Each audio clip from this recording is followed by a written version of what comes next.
السلام علیکم ورحمۃ اللہ۔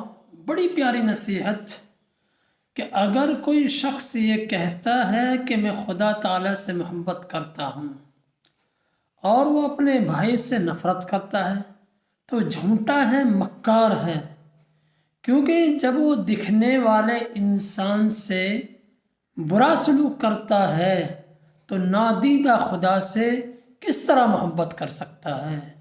یہ یاد رکھنا چاہیے کہ اصل محبت مخلوق کے ساتھ گویا کہ خدا سے ہی محبت کرنا ہے۔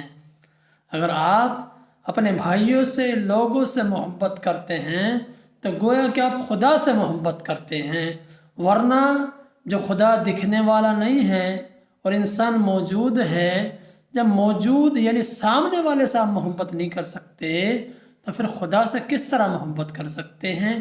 یہ بات دماغ میں آنے والی نہیں ہے، یہ یاد رکھنا چاہیے ہمیں۔